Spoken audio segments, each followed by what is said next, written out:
So ಇವತ್ತು ನಾನು ತಿಳಿಸ್ಕೊಡ್ತಿರೋದು ಏನಪ್ಪ ಅಂದರೆ ಆ ಡಿಲೇ ಸ್ಪ್ರೇನ ಬಳಸೋದ್ರಿಂದ ಏನೆಲ್ಲ ಸೈಡ್ ಎಫೆಕ್ಟ್ ಇರುತ್ತೆ ಮತ್ತು ಯಾರು ಬಳಸಬಾರ್ದು, ಯಾವ ಟೈಮಲ್ಲಿ ಬಳಸಬಾರ್ದು ಅಂತ ಇವತ್ತು ನಾನು ತಿಳಿಸ್ಕೊಡ್ತಾ ಇದ್ದೀನಿ.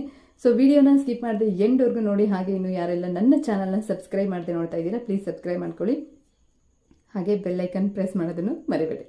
ಓಕೆ, ವಿಡಿಯೋ ಸ್ಟಾರ್ಟ್ ಮಾಡೋಣ. ಎಸ್, ಆಲ್ರೆಡಿ ನಿಮ್ಮೆಲ್ಲರಿಗೂ ನೆನ್ನೆ ಆಲ್ಮೋಸ್ಟ್ 50% ಎಲ್ಲ ಇನ್ಫಾರ್ಮೇಷನ್ ಹೇಳಿದ್ದೀನಿ. ಅಂದರೆ ಯಾರಿಗೆ ಈ ವಯಾಗ್ರಾ ಟ್ಯಾಬ್ಲೆಟ್ ತೊಗೊಳೋದಕ್ಕೆ ಇಷ್ಟ ಇರೋದಿಲ್ಲ, ಸೊ ಅಂಥವರಿಗೆ ಈ ಡಿಲೇ ಸ್ಪ್ರೇ ತುಂಬ ಹೆಲ್ಪ್ ಆಗುತ್ತೆ. ಮತ್ತು ಯಾರಿಗೆ ಈ ಸೆಕ್ಸ್ ಡ್ಯೂರೇಷನ್ನ ಜಾಸ್ತಿ ಮಾಡ್ಕೋಬೇಕು ಅಂತ ಇದ್ದೀರಾ ಅವ್ರಿಗೆ ಈಸಿಯಾಗಿ ಈ ಸ್ಪ್ರೇ ಸಿಗುತ್ತೆ. ಈಸಿಯಾಗಿ ನಿಮ್ಮ ಟೈಮಿಂಗ್ಸ್ನ ಜಾಸ್ತಿ ಮಾಡ್ಕೋಬೋದು. ಸೊ ಆಲ್ರೆಡಿ ನಾನು ಕೆಲವೊಂದು ವಿಷಯಗಳನ್ನ ನೆನ್ನೆ ಹೇಳಿದ್ದೀನಿ. ಸೊ ಇವತ್ತು ನಾನು ಹೇಳ್ತಿರುವಂಥದ್ದು ಸೈಡ್ ಎಫೆಕ್ಟ್ ಬಗ್ಗೆ, only side effect. So number 1 question ಏನಪ್ಪ ಅಂದರೆ, ನೀವು ಕೇಳಿದ್ದಂಥದ್ದು ಯಾವಾಗ ಅದನ್ನು ಯೂಸ್ ಮಾಡಬೇಕು ಅಂತ. ಆ್ಯಕ್ಚುಲಿ ಏನು ಗೊತ್ತಾ, ಯಾವಾಗ ನೀವು ಅಂದರೆ ಫೋರ್ಪ್ಲೇ ಮಾಡ್ತೀರಾ ಅಥವಾ ಮುಂಚೆ ಒಂದು ಸೆಕ್ಸ್ ಮಾಡೋದಕ್ಕಿಂತ ಒಂದು 10 minutes before, 10 to 15 minutes before ನೀವು ಅದನ್ನು ಸ್ಪ್ರೇನ ಯೂಸ್ ಮಾಡಬೇಕಾಗುತ್ತೆ. ಸೆಕೆಂಡ್ ಒನ್ ಏನಪ್ಪ ಅಂದರೆ, ಯಾವಾಗ ಯೂಸ್ ಮಾಡಬಾರ್ದು ಅಂತ ಕೇಳಿದ್ರಿ. ಯಾವಾಗ ಯೂಸ್ ಮಾಡಬಾರ್ದಪ್ಪ ಅಂದರೆ, ನೀವು ಯಾವಾಗ ನೀವು ಮತ್ತು ನಿಮ್ಮ ಪಾರ್ಟ್ನರ್ ನೀವು ಇನ್ ಕೇಸ್ ಏನಾದರೂ ಪ್ರೆಗ್ನೆನ್ಸಿಗೆ ಟ್ರೈ ಮಾಡ್ತಾ ಇದ್ದರೆ, ಸೊ ಅಂಥ ಟೈಮಲ್ಲಿ, ಅಂಥ ಸಮಯದಲ್ಲಿ ದಯವಿಟ್ಟು ನೀವು ಈ ಡಿಲೇ ಸ್ಪ್ರೇನ ಯೂಸ್ ಮಾಡೋದಕ್ಕೆ ಹೋಗಬೇಡಿ. ಯಾರು ಪ್ರೆಗ್ನೆನ್ಸಿಗೆ ಟ್ರೈ ಮಾಡ್ತಿದ್ದೀರಾ ಅಂಥವ್ರು. ಇನ್ನು ಥರ್ಡ್ ಒನ್ ಏನಪ್ಪ ಅಂದರೆ, ಇದರಿಂದ ಏನಾದರೂ ಸೈಡ್ ಎಫೆಕ್ಟ್ ಆಗುತ್ತಾ ನಮ್ಮ ಪಾರ್ಟ್ನರ್ಗಳಿಗೆ ಅಂತ ಹೇಳಿದ್ರಿ. ಅಫ್ಕೋರ್ಸ್ ಯಾರಿಗೆ ಸ್ವಲ್ಪ ಸೆನ್ಸಿಟಿವ್ ಸ್ಕಿನ್ ಇರುತ್ತೆ, ಸೊ ಅಂಥವರಿಗೆ ಸೈಡ್ ಎಫೆಕ್ಟ್ ಆಗ್ಬೋದು. ಅದಕ್ಕೆ ಏನು ಮಾಡಬೇಕಪ್ಪ ನೀವು ಅಂದರೆ, ಈ ಡಿಲೇ ಸ್ಪ್ರೇ ಯೂಸ್ ಮಾಡ್ತಿರಲ್ವಾ, ಯೂಸ್ ಮಾಡಿ ಆದಮೇಲೆ ಅದನ್ನು ನೀಟಾಗಿ ವೈಪ್ ಮಾಡಿ, ಅಂದರೆ ಒಂದು ಟಿಶ್ಯೂ ತೊಗೊಂಡು ವೈಪ್ ಮಾಡಿ ಆಮೇಲೆ ಅಷ್ಟೇ ನೀವು ಸೆಕ್ಸ್ ಮಾಡೋದಕ್ಕೆ ಟ್ರೈ ಮಾಡಿ.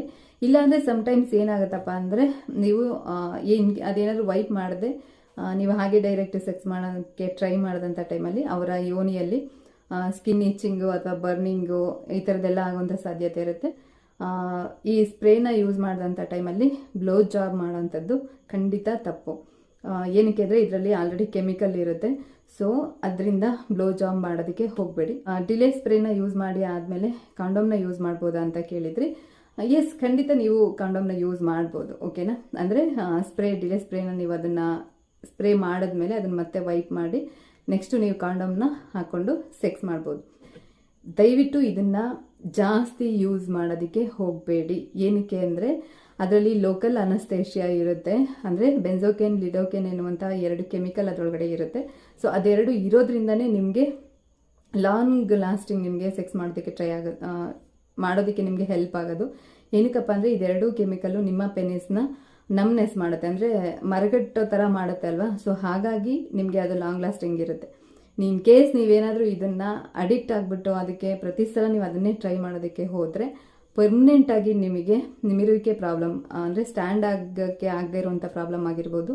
ಇಲ್ಲ ನಿಮಗೆ ಸ್ಕಿನ್ನಲ್ಲಿ ಏನು ನಿಮಗೆ ಸೆನ್ಸೇಷನ್ ಅಂದರೆ ಏನು ಗೊತ್ತಾಗದೇ ಇರುವಂಥದ್ದಾಗಿರ್ಬೋದು. ಮತ್ತು ಪರ್ ಡೇ ಒಂದೇ ಸಲ ಯೂಸ್ ಮಾಡಬೇಕು. ಓಕೆನಾ, 24 ಅವರ್ಸಲ್ಲಿ ಒಂದು ಸಲ ಮಾತ್ರ ರಿಪೀಟ್. ದಯವಿಟ್ಟು ಯಾರು ಎಕ್ಸ್ಪೆರಿಮೆಂಟ್ ಮಾಡೋದಕ್ಕೆ ಹೋಗಬೇಡಿ. ನಾನು ಹೇಳಿದೆ ಅಲ್ವಾ, ಬಿರಿಯಾನಿ ಒಂದು ಸಲ ತಿಂದರೆ ಚೆನ್ನಾಗಿರುತ್ತೆ, ದಿನ ಅದನ್ನೇ ತಿಂದರೆ ಚೆನ್ನಾಗಿರಲ್ಲ.